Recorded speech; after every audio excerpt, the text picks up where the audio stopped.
can implement that and have a better life, mutually beneficial. Thank you. Good morning. Good morning. I want to take the opportunity. Among the journalists, we have journalists from UNI. May I request him to ask question? Thank you, sir. Good morning. So my name is Mir Afrod Jamal. I am the UNI correspondent. My first question is attention to DG Bangladesh. What is the output of this conference for Bangladeshis? And second is attention DG to ESF.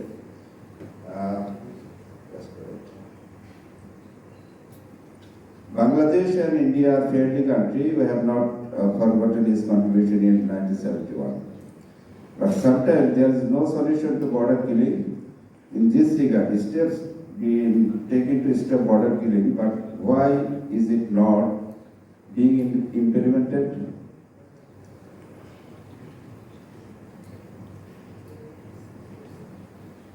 Okay, let me reply to the first question that you have asked to me. Actually, the output or the outcome of this conference, we have heard in the summary in details. So I won't go to the details, but I would summarize saying that we have decided to address as much as possible and mutually beneficial for both sides on the unresolved issues.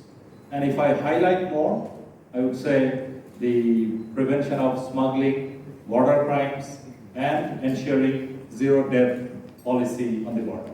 That is in general. And the summary you have already heard. I don't want to prolong my response because we don't have much time. Excellency, would you mind to explain? Now let the GBSF answer to that part, as you say.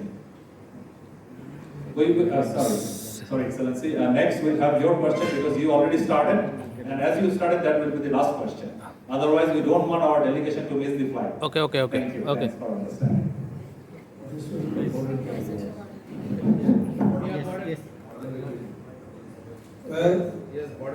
Yes.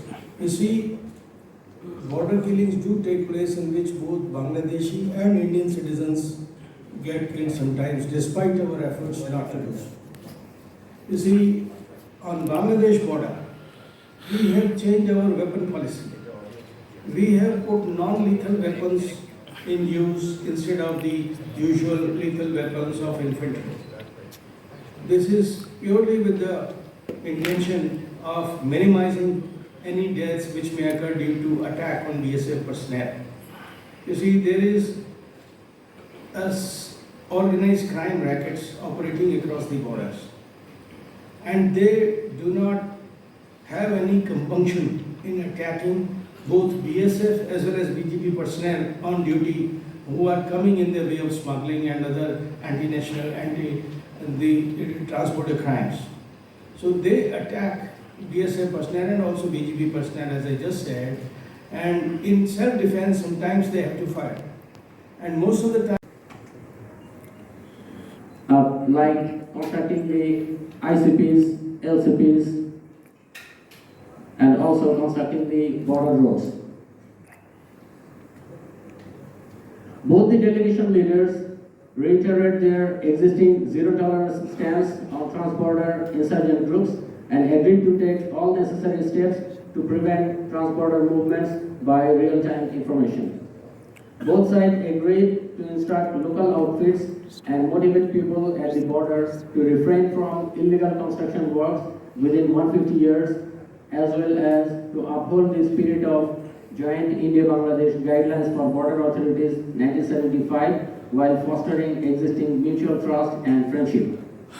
With the view to reducing the impact of contaminated water coming through canal, both sides have agreed to conduct joint survey and take necessary actions to prevent health hazards of the local population.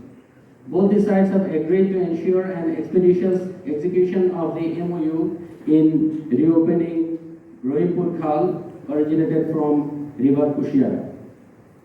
Finally, both sides agreed to reflect the commitment and decision of the conference at the ground level in true spirit to maintain the peace and tranquility at the border.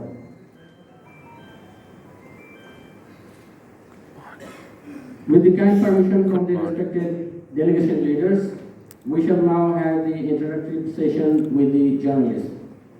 As I have already explained the ground rules for the interaction, now you may raise your hand to ask question. First question will be asked by Riyaz Raihan, Jamuna Television. Good morning, I'm Riyaz Raihan from Jamuna Television. Thank you for coming